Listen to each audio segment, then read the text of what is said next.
So let's look at an exercise problem. This is 1022. In your textbook, this is page number 356, problem 1022. Okay. A truck accelerates uniformly in one direction from an initial velocity of 2 meters per second, point A, to final velocity of 8 meters per second at point B. This velocity is maintained for 15 seconds to reach point C. It is then braked uniformly at 0.7 meter per second square to come to rest at point D. If the total displacement from A to D is 240 meters, find the acceleration rate from A to B and the total time from A to D. Okay, so you might have to read the question a couple of times to get a to understand clearly what's going on. It's not a difficult question at all. It's just too many words and too many lines, so that's all.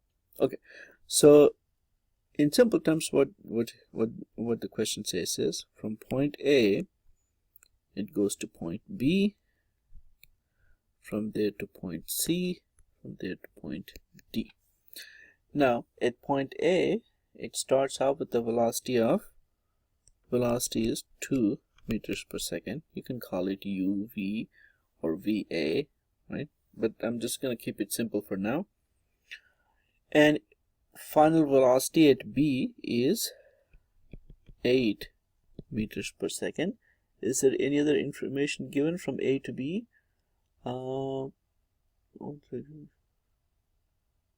Nothing. That's all that is given. The velocity is maintained for 15 seconds to reach point C. So from here to here, the velocity is maintained, right? So nothing is happening. There is no. Okay, so let's look at from A to B. So the velocity is changing, so there is an acceleration going on, but we don't know how much. We also don't know how long it takes to get there. All right. From B to C, the velocities are the same, so the acceleration is 0.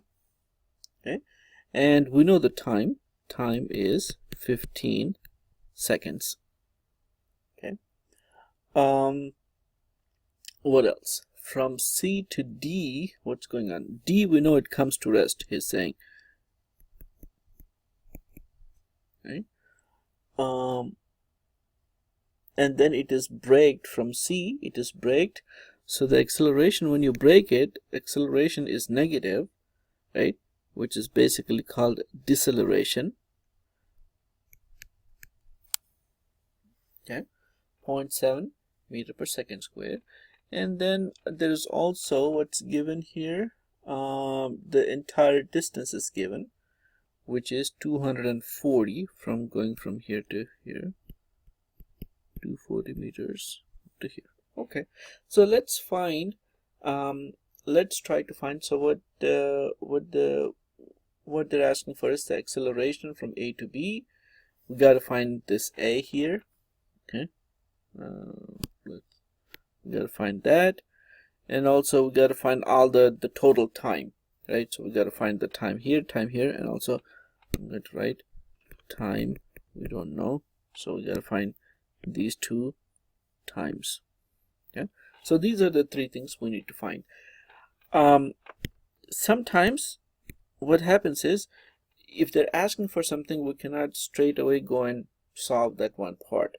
So the process is, we got to find pretty much everything on the way which will help us get to these things. Okay, so we should always start from the easiest point in the problem, right? Easiest part of the problem. Here we don't, this is not the easiest part, even though this is the starting of the question. This is not the easiest part. Okay, because there are two unknowns, so there's nothing much we can do. None of our formulas would work there. Okay,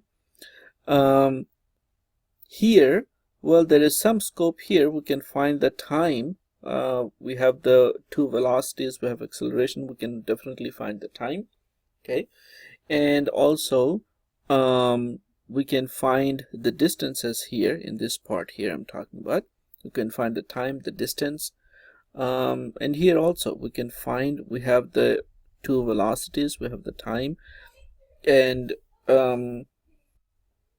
All right, so let's actually start from the point BC.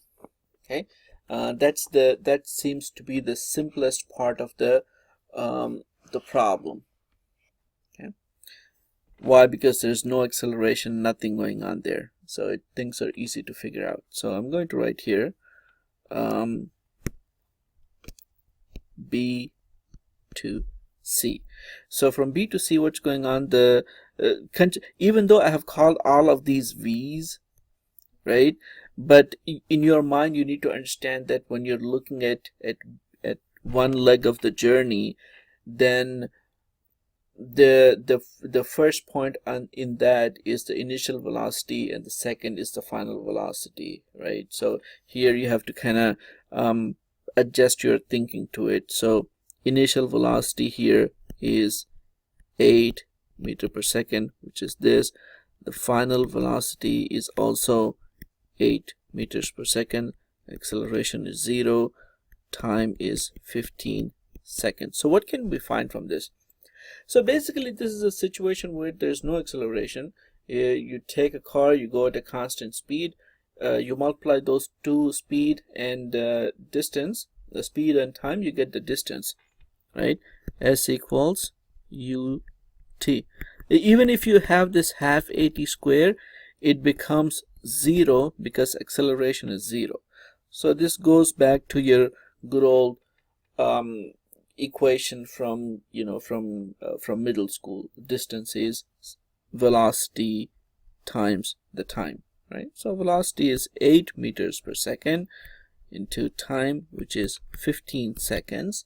So we get what, 120 meters. S. If you want to be specific, you can say SBC, right? Okay, so that's all the information we could get from there. So we'll keep it aside. We'll go to the next leg of the journey, which is CD, right? We'll go to CD.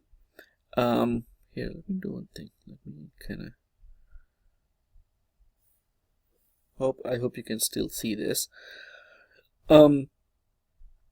So CD, what do we have in this? So initial velocity is 8 meters per second. Final velocity is 0 meters per second. So here I'm calling this as initial, this as final. Don't worry about the V's. I just put that there. Just it's easy to visualize. But if you look at this part of the journey, C to D, that's the initial, that's the final, and when I'm solving the problem, I'm calling them U and V. Okay. And then acceleration is actually deceleration, which is negative 0.7 meters per second square. What else do we know there? That's about it. We don't know the time. Okay. We can actually find the time. So time is what? V minus U equals AT, or V equals U plus AT. So V is 0 minus 8 equals acceleration. That's actually negative 0.7 times T. So T equals 8. The negative cancel out. 0.7. Or is that 8 divided by 0.7?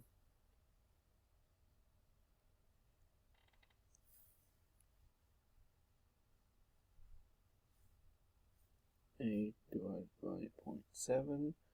So that's 11.43 seconds. 11.43 seconds. Okay. All right. So we're getting there. We're adding to our picture, right? Slowly we're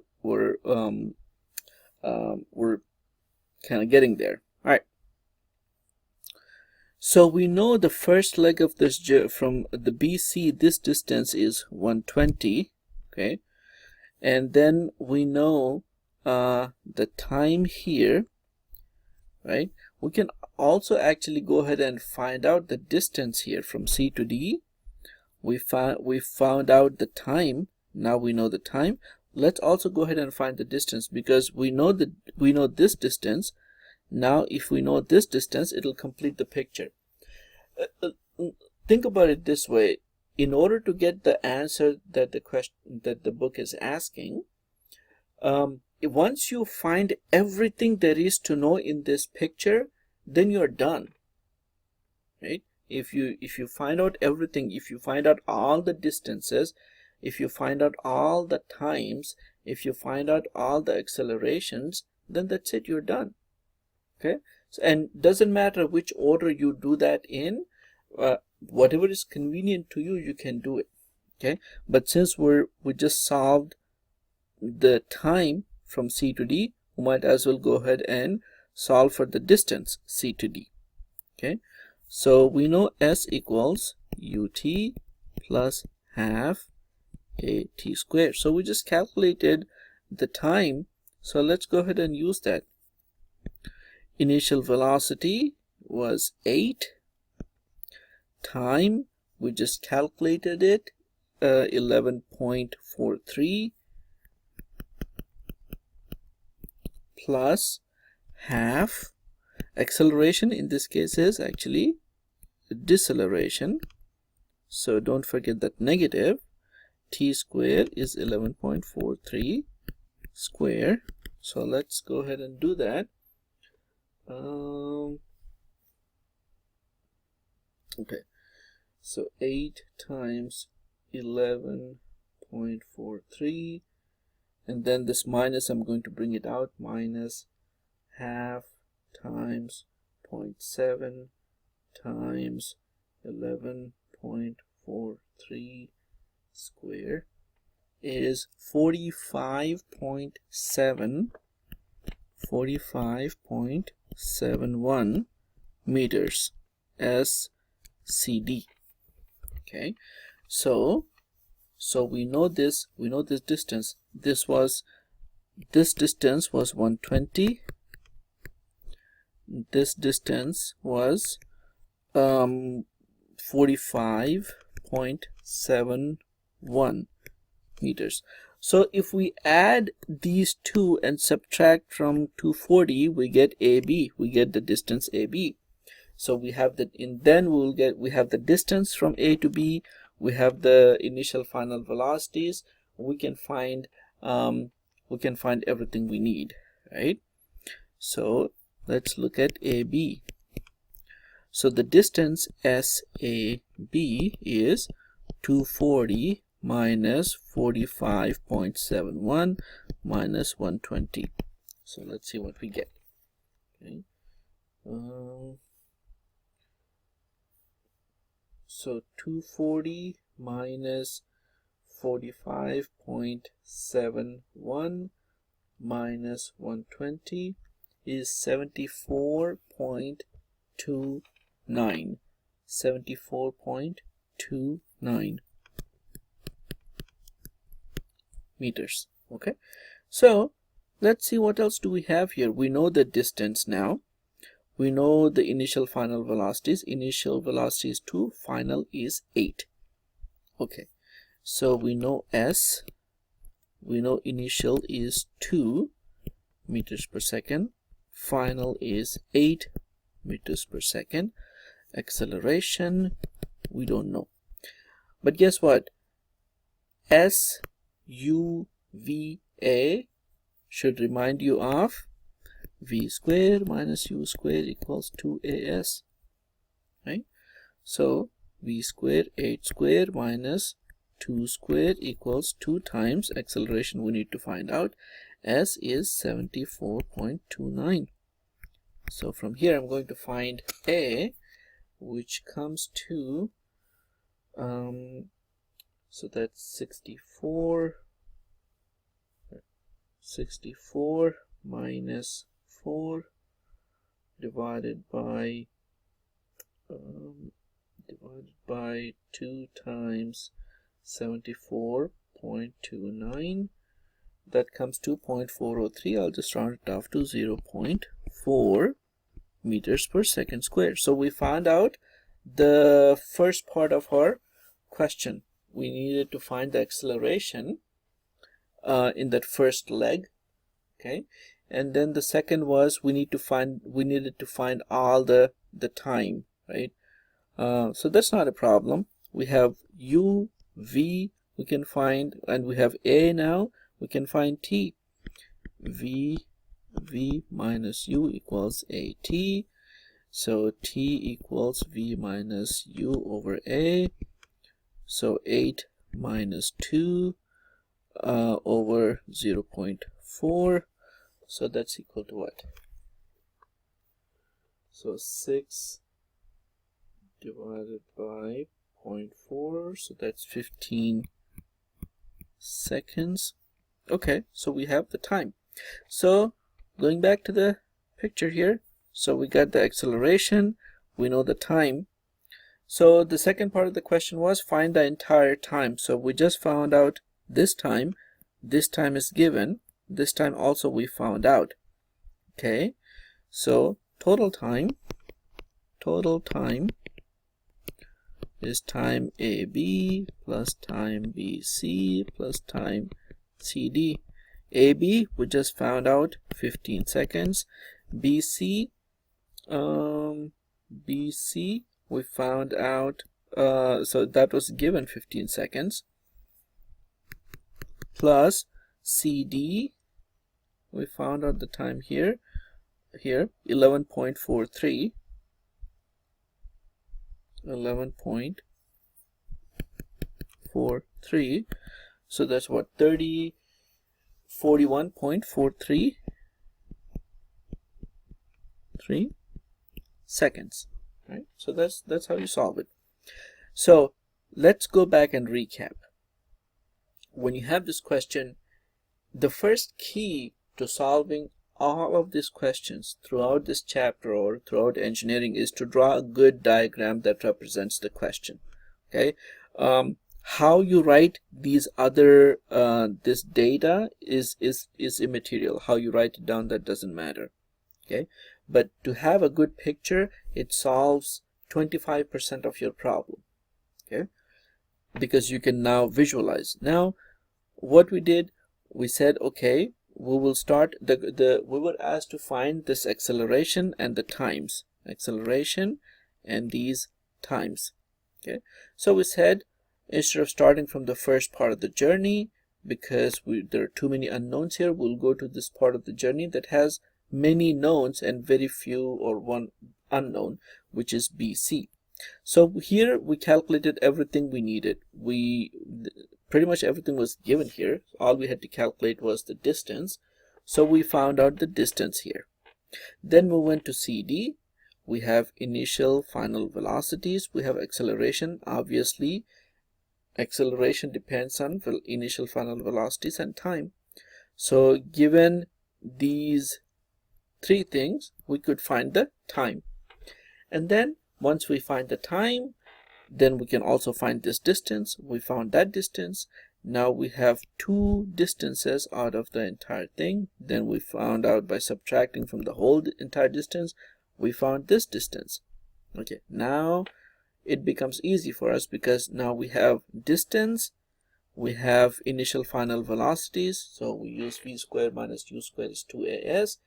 We find the acceleration, and then we find the time, and then we answer both questions, acceleration and then the entire time.